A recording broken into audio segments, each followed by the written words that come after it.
VIP voice இன் police. இது police பொதுமக்கள் நல்லுறவுக்கான குரல். அனைவருக்கும் வாய்ஸ் இன் போலீஸ் உங்கள் விஐபின்னு வணக்கங்கள். அப்புறம் ஒரு ஐபிஎஸ் ஆஃபீஸர் ஒருத்தர் இப்போ சஸ்பெண்ட் ஆகிருக்கிறாரு. ஒரு 2 நாளாக அனைத்து பத்திரிகைகள், மீடியாக்கள், சமூக வலைத்தளங்கள் எல்லாத்துலேயும் கொஞ்சம் வைரலான செய்தி. அதாவது திரு மகேஷ்குமார் அவர் IPS, greater Chennai north traffic ஜேசியாக இருக்கிறார். அவர் இப்போ கடந்த 13 நைட்டு 13/2/2025 நைட்டு சஸ்பெண்ட் ஆகிருக்கிறாரு. அது என்னென்னா, the sexual harassment of women at workplace 2013 act. அதன்படி அவருடைய அலுவலகத்தில் பணிபுரியக்கூடிய ஒரு பெண் காவலர் ஒரு பாலியல் தொந்தரவாக ஒரு புகார் கொடுக்குறாங்க. இது தொடர்பாக ஒரு விசாகா கமிட்டி ஒன்று ஃபார்ம் பண்ணுவாங்க. அந்த ஆக்ட் படியே அந்த மாதிரி தான் விசாகா கமிட்டி ஒன்று ஃபார்ம் பண்ணியிருக்காங்க. இது அந்த விசாகா கமிட்டியினுடைய சேர்மன் திருமதி சீமா அகர்வால் ஐபிஎஸ், அவங்க தான் சேர்மனாக இருந்திருக்காங்க. அந்த விசாகா கமிட்டி அறிக்கை உடனடியாக DGP head of the police force அவங்களுக்கு கிடைக்கப்பெற்றவுடன் இந்த நடவடிக்கை எடுத்திருக்காங்க. அந்த வகையில் அந்த அறிக்கை கிடைக்கப்பெற்றவுடன் இந்த சஸ்பென்ஷன் நடவடிக்கை எடுத்தாங்கல்ல, அந்த டிஜிபி திரு சங்கர் ஜுவால் ஐபிஎஸ் மற்றும் தமிழக முதல்வர், அந்த ஹோம், எல்லாத்துக்கும் நம்ம சேனல் சார்பான ஒரு நன்றியை தெரிவிச்சுக்கிறேன். ஏன்னா இது ரொம்ப முக்கியமான நடவடிக்கை. ஐபிஎஸ் ஆஃபீஸருடைய குறிப்பாக பாலியல் ரீதியான அவர்களது செயல்பாடுகள் கொஞ்சம் அத்துமீறி போய்கிட்டு இருக்குது. எல்லா லெவல்லையும் வருது, அரச புரசலாக பேசப்படுது, அப்புறம் அப்படியே ஆஃப் ஆயிடுது அப்படின்ற மாதிரி இருந்துச்சு பார்த்தீங்களா. அதற்கு கீழ்நிலை அதிகாரிகள், நான் ஐபிஎஸ், அதெல்லாம் உடனடியான சில கடுமையான நடவடிக்கை இருக்கும். இதுதான் டிஐஜி ரேங்க் இருக்கக்கூடிய ஜாயின்ட் கமிஷனர், அவர் மீது இந்த அளவுக்கு உடனடியாக நடவடிக்கை எடுத்திருக்காங்க. அது வரவேற்கக்கூடியது, பாராட்டுதலுக்குரியது ஃபஸ்ட்டு. அதில் போக இந்த அதிகாரி குறித்து விசாரித்தோம். அவர் திரு மகேஷ்குமார் பற்றி. அவர் குரூப் 1 ஆஃபீஸரு, திண்டுக்கல் மாவட்டத்தை சேர்ந்தவர்.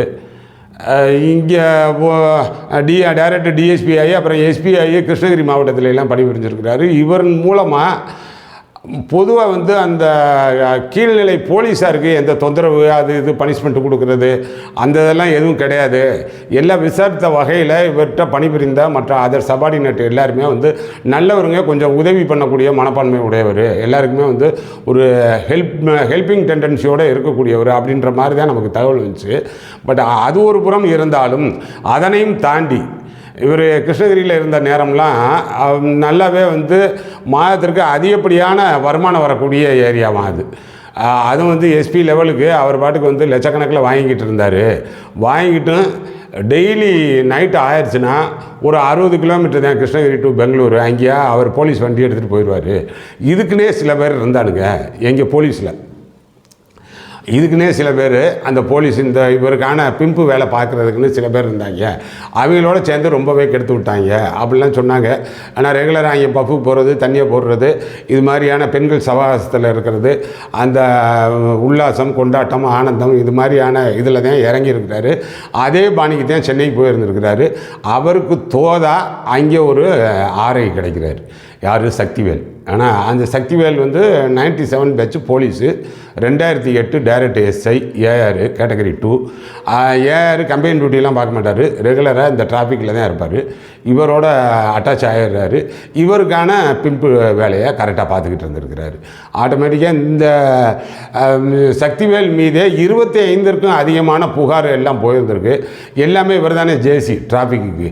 இவர் அது எல்லாத்தையுமே ஆஃப் பண்ணிவிட்டு எந்த விதமான நடவடிக்கை இல்லாத அளவுக்கு பார்த்துருக்கிறாரு. இவருக்கு வேணுன்ற எல்லா சலுகை, அங்கே இருக்கக்கூடிய பெரிய ஹோட்டல்களில் சாப்பாடு, அப்புறம் சாயங்காலம் ஆயிடுச்சுன்னா தண்ணி வாங்கி கொடுக்கறது, ட்ரிங்க்ஸு, அப்புறம் இது மாதிரி அவர் யாரை கன்வின்ஸ் பண்ணி யாரை ஆக வைக்கிறாரோ அந்த பெண்களை கூட்டிகிட்டு போகிறது. இந்த ஐபிஎஸ் அதிகாரி அற்புதமான வேலை. கன்ஃபர்டு ஐபிஎஸ் ஆகிட்டார், டிஐஜி ரேங்கில் இருக்கிறாரு. அற்புதமான வேலை. இது கான்ஸ்டபிளாக இருந்தால் 97 கான்ஸ்டபிளாக இருந்தால் 2008 எஸ்ஐ ஆகி இன்ஸ்பெக்டர் ஆகிட்டா. அவர் இங்கே வீட்டுக்காரம்மாவும் இன்ஸ்பெக்டராக இருக்காங்க. யார்? இந்த சக்திவேலுக்கு. நல்ல ஒரு வேலை இல்லையா? வாழ்க்கை உண்மையிலேயே உன்னதமானது, புனிதமானது. உங்கள் மாதிரியான ஆட்கள்னால் இந்த வாழ்க்கை நடத்துறது கேவலமானது. நீங்கள் நடத்தக்கூடிய பிழைப்பு கேவலமானது, மகா மட்டமானது. அதுதான் இந்த 2 பேரும் நடத்தியிருக்காங்க. 2 பேர் கூட்டணியை பார்த்துக்குங்க. ஆனால் அதில் தான் வந்து அங்கே எப்படி கிருஷ்ணகிரியில் ஒரு சேர்க்கை வந்துச்சு, அதே மாதிரி சேர்க்கைக்கு சொந்தக்காரன் தான் இந்த இது. எந்த நடவடிக்கையும் இல்லை. இப்போ வந்து சீஃப் ஆஃபீஸில் இவர் குறித்து விசாரிச்சுக்கிட்டு இருக்காங்க. இந்த சக்திவேல் குறித்து தான் அலாமிங்க செய்தி வரணும், அது ஏதோ வரலை. இப்போ வந்து தமிழ்நாடு காவலர் குடும்ப நல கூட்டமைப்பு சார்பாக அந்த உள்துறை செயலர், டிஜிபி, மற்ற உயர் அதிகாரிகள் எல்லாருக்கும் வந்து இவர் ஆரை மீது நடவடிக்கை எடுக்க சொல்லி மிக கடுமையான பெட்டிஷன் கொடுத்துருக்காங்க. நல்ல நடவடிக்கையை முன்னெடுக்கிறாங்க. அது கட்டாய நடவடிக்கை வரும். எல்லா செய்தியிலையும் வந்து அவர்கள் தெரியப்படுத்தியிருக்காங்க, இவர் கெட்டு போகிறதுக்கான காரணம் அப்படின்னு சொல்லி. அதனால் அந்த ஆரை மீது கடுமையான நடவடிக்கை எடுக்கணும். அது வந்து நம்ம சேனல் சார்பாகவும் சொல்லிக்கிறேன். ஏன்னா இது மாதிரியான ஆட்கள் மொத்தத்துக்கு இது மாதிரி காவல்துறையில் அங்கங்கே 1 2 புல்லுருவிகள் இருப்பாங்க. ஏன்னா பக்காவாக இந்த பிம்பு வேலை பார்த்தாலே போதும், மொத்த போலீஸும் பார்த்துட்டான் அப்படின்னு சொல்லி நினச்சிக்கிட்டு இருப்பான். அவனால தான் ஐபிஎஸ் ஆஃபீஸரையே கெடுக்கிறாங்க. டைரெக்டாக ஐபிஎஸ் ஆஃபீஸர் எங்கே போய் என்ன வாங்குவார், அவர் யாரை போய் கூட்டிகிட்டு வருவார், அதெல்லாம் தெரியாதுல்ல. அவர் போனால் அடையாளப்படுத்தப்பட்டுரும்.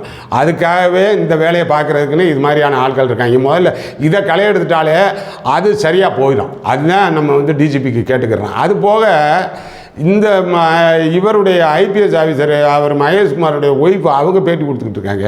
அதெல்லாம் எதுக்குமா என்னம்மா எஸ்டாப்ளிஷ் பண்ணுறீங்க நீங்கள்? அந்தமாவே காவல்துறையில் இருந்தவங்கன்னாங்க. Direct SI பேச்சுனாங்க. என்ன எஸ்டாப்ளிஷ் பண்ண வர்றீங்க? உங்கள் வீட்டுக்காரர் நல்லவர், தங்கமானவர் அப்படின்னு சொல்லி சொன்னோம்னா அதுக்கும் இதுக்கும் என்ன இருக்குது? இந்த விசாக கமிட்டி இது 1 மாதமாக நடந்த இது. அப்போயே நீங்கள் எல்லாம் போயிருக்க வேண்டியதானே? அது உங்களுக்கு தெரியும்ல. இந்த மாதிரியான விசாரணையில் இருக்கிறாரு. உங்கள் வீட்டுக்காரர் தான் லீவில் தானே இருந்தார் விசா கமிட்டி சந்திக்கும் பொழுது.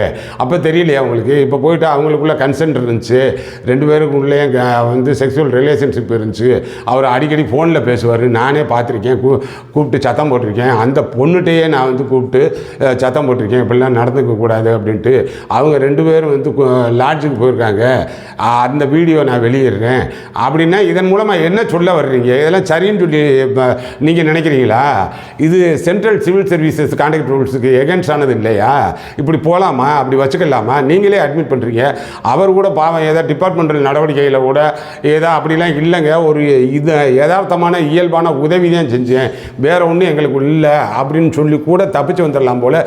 நீங்கள் சொல்கிறதுல எஃப்ஐஆர் ஆக்கி உள்ளே தள்ளிடுவீங்க போல். இவருக்கு வந்து டிஐஜி மகேஷ்குமார் இப்போ அட் ப்ரெசென்ட் 54 வயதாகுது. 4-5 வருஷத்தில் நீ ரிட்டையர்ட் ஆகிடுவார். ஆனால் இயற்கை பாருங்களேன், இவர் டிஎஸ்பியிலேருந்து இந்த வேலை பார்க்குறாரு, எஸ்பி ஆகி அதிகமான ஆட்டம் போடுறாரு. இங்கே வந்து சென்னை வந்தோடனே இன்னும் கேட்கவே வேண்டாம், எப்படி ஆக்கி விடுறது பார்த்தீங்களா? அப்போ எப்போ தண்டிக்குது? எப்போ இவர் நினச்சிக்கிட்டு இருக்கலாம், ஏன்னா இந்த போலீஸுக்கு நான் எவ்வளோ உதவி பண்ணியிருக்கலாம், யார் உமன் போலீஸுக்கு எவ்வளோ நாள் தொடர்பில் இருந்தால் அப்போல்லாம் எவ்வளவோ செலவு பண்ணியிருக்கலாம், எல்லாமே பண்ணியிருக்கிறார். ஆனால் டிக்கெட் எடுத்து கொடுக்குறது, ஐபிஎல்லுக்கு ஃப்ரீயாக வாங்கி கொடுக்குறது, எங்கே ரூமுக்கு போகிறதுனால ஃப்ரீயாக தங்குறதுக்கு ஏற்பாடு பண்ணுறது, இதெல்லாம் பண்ணி கொடுத்துருந்துருக்கலாம். ஆனால் இது இந்த பெண்ணுக்கு செய்யப்பட்ட அநீதி, இல்லைன்னா இவர்கிட்ட நடந்துக்கிட்ட இந்த இது அப்படிலாம் என்னால் பார்க்க முடியாது. நீங்கள் தொடர்ச்சியாக ஆடிக்கிட்டு வர்றீங்களா, அந்த ஆட்டத்தினுடைய விளைவுங்க இது. யாருமே நம்மளை கேட்க முடியாது, நானே ஐபிஎஸ், எல்லாத்துக்கும் மேலான சக்தி எனக்கு இருக்குது அப்படின்னு சொல்லி நினச்சிக்கிட்டு இருக்கீங்களா? அந்த ஆணவம், அந்த அகம்பாவம், அந்த அகந்தை உங்களை ஆட்டம் போட வைக்கிது பார்த்தீங்களா? அதுக்கு கிடைக்கிறது இதுக்கு பேர் தான் நேச்சுரல் ஜஸ்டிஸு. நீங்கள் நீதிமன்றத்தில் வாங்குறதெல்லாம் ஜஸ்டிஸ் கிடையாது, இதுதான் நேச்சுரல் ஜஸ்டிஸ். இயற்கை உங்களை பார்க்குது. இன்னும் 4-5 வருஷம் விட்டோம்னாதே ரிட்டையர்ட் ஆகி போயிடுவீங்கல்ல, நல்ல மனுஷன் மாதிரியே போயிடுவீங்கல்ல. இந்த இப்போயும் நான் விசாரிக்கிறேன், போலீஸ் பூரா நல்லவர் தாங்க அப்படித்தான் சொல்கிறாங்க, அந்த பேர்லேயே போயிடுவீங்கல்ல. அதற்கு அடுத்து இன்னொரு முகம் இருக்குது பார்த்தீங்களா? இந்த முகம் கொடூரமானது, கோரமானது.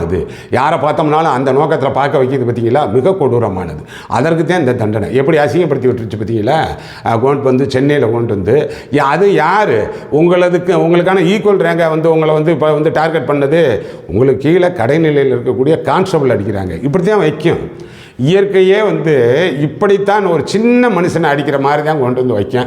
அதை புரிஞ்சுக்கிட்டிங்கன்னா நல்லா இருக்கலாம். அந்த எஸ்ஐயாக இருக்கிறவங்க டைரக்ட் எஸ்ஐ இப்போலாம் அதிகம் தாங்க முடியலப்பா, அது பார்த்துக்கிட்டு இருக்கேன். ஆனால் டைரக்ட் எஸ்ஐ, இன்ஸ்பெக்டரு எல்லாமே இதே வேலையில் தான் இருக்கீங்க.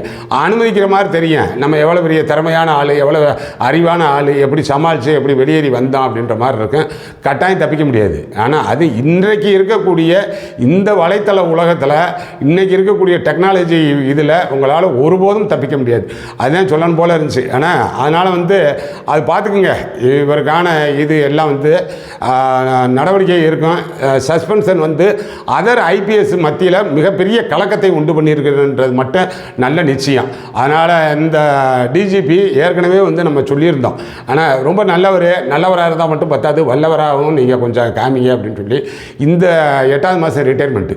அதற்கு முன்னாடி கூடுமான அளவுக்கு அவரது கவனத்திற்கு வரக்கூடிய எந்தெந்த புல்லுருவிகள் இது மாதிரியான ஆட்கள், அது லஞ்சமாக இருக்கட்டும், இந்த பாலியல் ரீதியான குற்றச்சாட்டாக இருக்கட்டும், இதில் வர்றவங்கள உடனடியாக சஸ்பென்ஷனு, டிஸ்மிஸ்ஸு இது மாதிரியான கடுமையான நடவடிக்கைக்கு உள்ளாக்குங்க.